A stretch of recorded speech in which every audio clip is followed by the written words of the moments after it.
में देख सकता है। जब विवाह करने जाता है तो बहुत छानबीन करता है, वर कैसा है, इसका खानदान कैसा है, कुल कैसा है, क्या करता है, कोई किसी प्रकार की कमी न हो। और सीता जी जब कष्ट में हैं,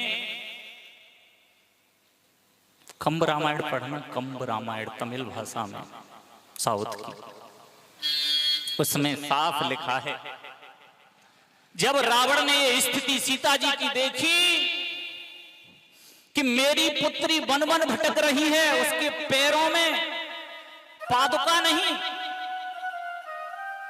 पुष्पों पर चलने वाली ककरीले पथरीले रास्तों पर कितना कष्ट उठा रही है, और मैं उसका बाप, धिक्कार है मेरे लिए, मैं राज कर रहा हूं।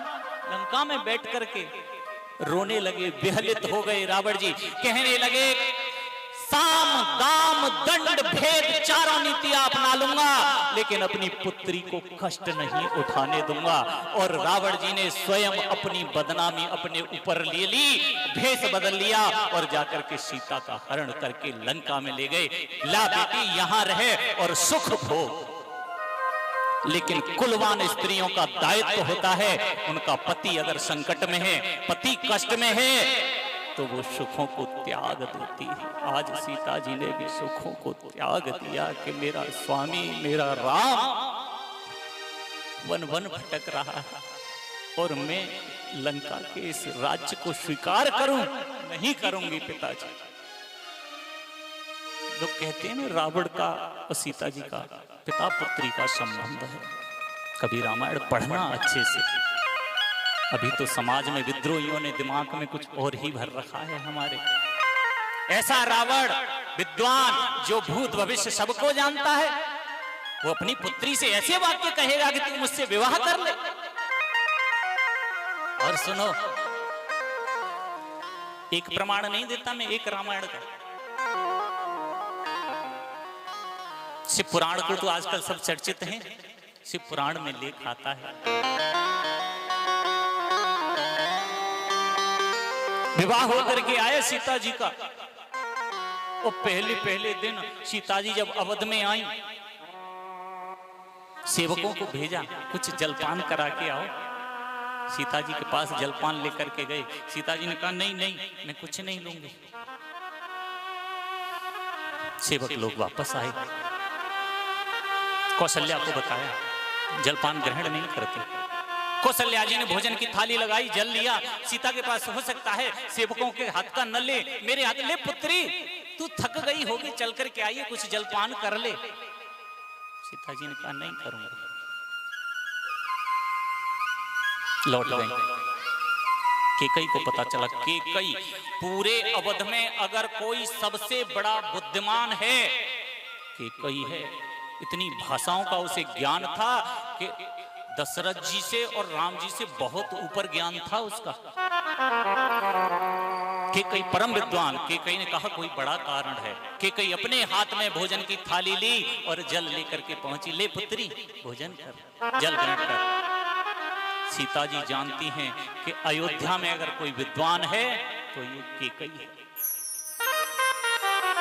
किस जल की बात करती हो, किस भोजन की बात करती हो? केकई से कहा सीता ने, पुत्री तू थक गई होगी, मैं जल लाई हूं, थोड़ा जल पी ले, थोड़ा भोजन कर ले। नहीं करूंगी। क्यों? कारण तो होगा। बोले, मेरे कारण को तुम समझ सकती हो? केकई ने कहा, मैं, जो विद्वान होते हैं ना, अकड़ते नहीं, नम्र रहते हैं। हाँ पुत्री, कोशिश करूंगी समझने की, बता क्या कारण है।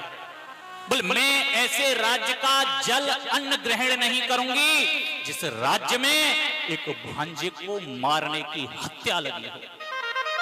सीता जी कोई मामूली नहीं, जनक की पुत्री हैं, और जनक महाराज विदेह कहते हैं, बिना शरीर वाला उसका पिता, इतने विद्वान पुरुष की कन्या विद्वान नहीं होगी। और सीता जो शक्ति का, भक्ति का साक्षात स्वरूप है। और ध्यान से सुनना, क्योंकि ये कथाएं आपको मिलेंगी। सीता जी ने कहा कि मैं जल ग्रहण नहीं करूंगी, क्योंकि इस राज्य में, इस राजा के हाथों, मेरे ससुर के हाथों खास भांजे का वध हो गया है। ऐसे पापी राजा के जो राज्य है इसमें जल जो है वो भी दूषित हो गया है। जिस राज्य में अग्निहोत्र ब्राह्मण नहीं हो ना, उस राज्य का जल भी कोई ग्रहण करता है तो पाप लगता है। क्या करूं? कैकेयी ने कहा दशरथ जी से पूछो। दशरथ जी के पास खबर भेजी गई। दशरथ जी ने कहा क्या करना है? करना, हाँ, पाप से निवृष्ट कैसे हूं? मुझसे जो पाप हो गया है अनजाने में, श्रवण का वध हो गया है मुझसे, सब जानते हैं। श्रवण का जब वध हुआ ना तो दशरथ जी कुमिला गए। पहचान भी नहीं हुई श्रवण को कि कौन है, क्योंकि रात्रि का समय था। जब तीर मारा ना तो तीर मारने के बाद जब दशरथ जी पहुंचे, मुझसे भूलवश ये तीर तुझसे लग गया है। तो श्रवण ने कहा आप कौन हो?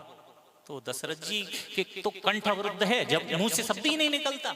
बताया नहीं कि मैं दशरथ हूं, लेकिन श्रवण ने चमचमाती हुई बिजली में उनके मस्तिष्क पर लगा तिलक देखा। सूर्यवंशी, सूर्य बना हुआ है।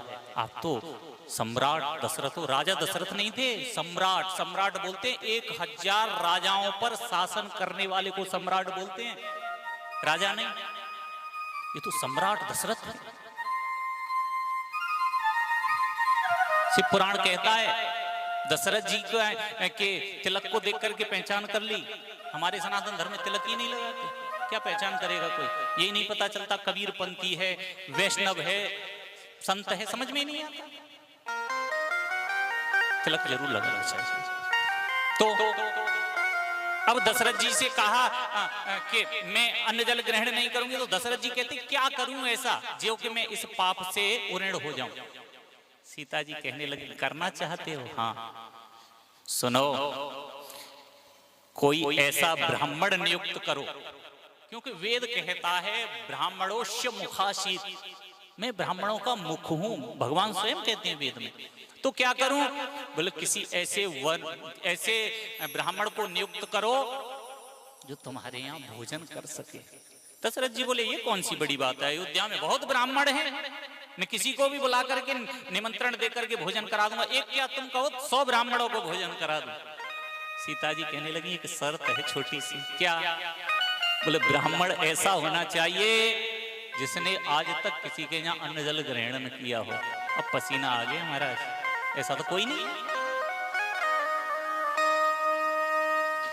मुनादी करा दी गई राज्य में, कोई ऐसा ब्राह्मण आसपास के राज्य में कोई नहीं मिला। दशरथ जी ने दूत भेजे जनकपुर। पुत्री की ये प्रण है, प्रतिज्ञा है, क्या करना चाहिए? जनक जी ने कहा मेरी पुत्री बहुत होशियार है, वो स्वयं आपको निदान बता देगी, एक बार पूछो। दशरथ जी ने पूछा मुझे ऐसा कोई बुद्धिमान ब्राह्मण नहीं मिला जिसने आज तक किसी के यहाँ का अन्न जल ग्रहण न किया। तू बता तेरी नजर में कोई है? बोले मेरे पिताजी से संपर्क करो। कहते हैं जनक जी को बुलाया गया। अयोध्या जी में आकर के जल ग्रहण नहीं किया जनक जी ने, पुत्री के यहाँ का जल ग्रहण नहीं करते। जनक जी बोले हाँ, दुनिया में मात्र पृथ्वी पर एक ऐसा ब्राह्मण है जिसने आज तक किसी के यहाँ अन्न जल ग्रहण नहीं किया। दशरथ जी बोले बताओ बताओ कौन है? लंका का राजा रावण, जिसने आज तक किसी के यहाँ न अन्न ग्रहण किया न जल ग्रहण किया। अगर सामर्थ्य है तो निमंत्रण देकर के बुला लो और भोजन करा दो, पाप से उऋण हो जाओगे। दशरथ जी ने निमंत्रण लिखवाया, दूत को भेजा। दूत ने जाकर के लंका में निमंत्रण दिया। उस समय घर पर रावण जी मौजूद नहीं थे। मंदोदरी के हाथों वो संदेश पहुंच गया। मंदोदरी ने पढ़ करके देखा भोजन का निमंत्रण है, छुपा लिया। रावण जी जब आए तो मैंने थोड़ी देर पहले आपको बताया, स्त्री जो चाहे जब ही घर को मंदिर बनाया जा सकता है। उसने मन में विचार किया बहुत पाप किए हैं निशाचरों ने और आज उद्धार का नंबर आया है, तो मैं इसे क्यों छुपाऊं। और रावण जी किसी के यहाँ अन्न जल ग्रहण करने जाते नहीं, त्रिलोकपति है महाराज, वो किसके यहाँ जाएगा। लेकिन मंदोदरी ने आते ही कहा महाराज मैं आज आपसे कुछ मांगना चाहती हूँ। रावण जी बोले मांगो। बोले महाराज थोड़ा कठिन विषय है, मेरा एक अनुरोध है, उसे आप स्वीकार करोगे? तो रावण जी ने कहा कि तुम मेरी परम प्रिय पत्नी हो, धर्म पत्नी हो, मैं तुम्हारा जो भी आदेश होगा उसे मानूंगा, अब बताओ। मंदोदरी ने कहा महाराज ये निमंत्रण आया है अयोध्या से, इसमें लिखा है कि आप उनके यहाँ जाकर के भोजन कर लें। रावण जी कहने लगे ठीक, मैं कल भोजन करने चला जाऊंगा। और वही हुआ, निमंत्रण स्वीकार किया।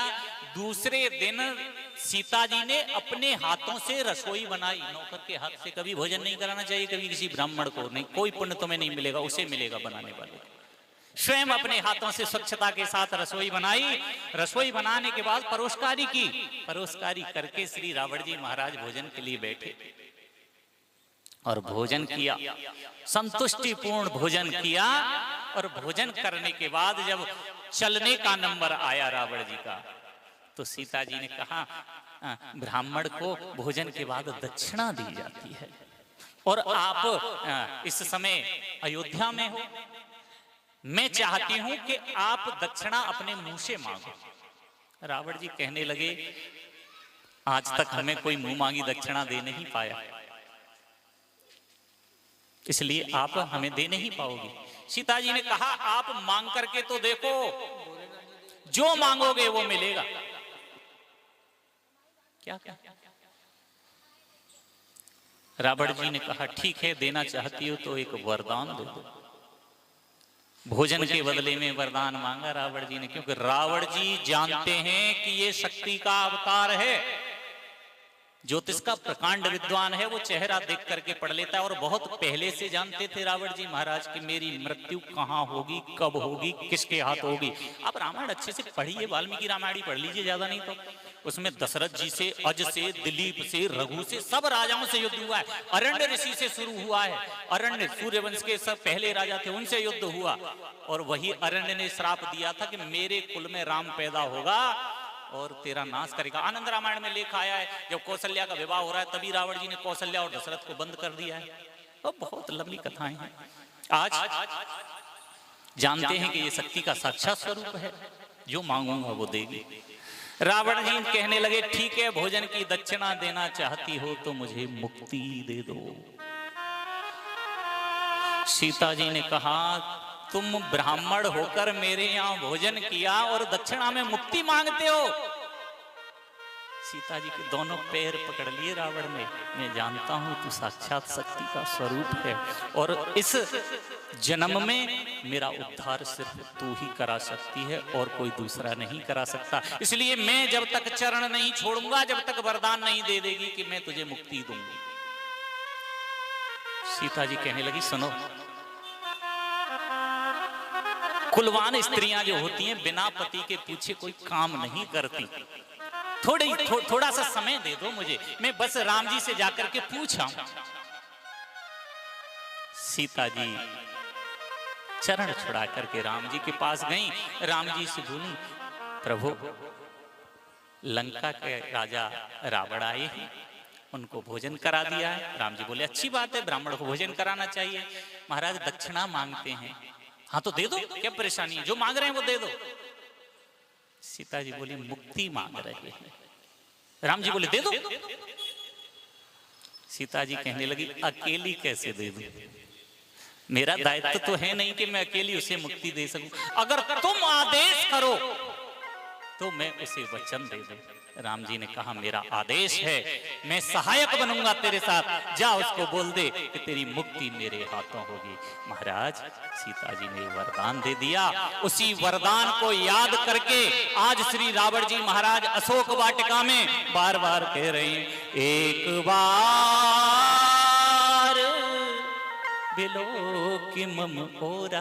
मैं जानता हूं मैंने इतने पाप किए हैं, और मैंने पाप किए हों या न किए हों, लेकिन लंका में सारे निशाचरों ने पाप किया है, इनका उद्धार नहीं हो सकता। मैं तो ज्ञानी हूं, अपने ज्ञान के बल पर मुक्ति पालूंगा, स्वर्ग का शासन पालूंगा, त्रिलोकपति हूं, कुछ भी कर सकता हूं। लेकिन मेरे चाचा, भाई, भतीजे, भांजे जो भी हैं, इनको कौन मुक्त करेगा।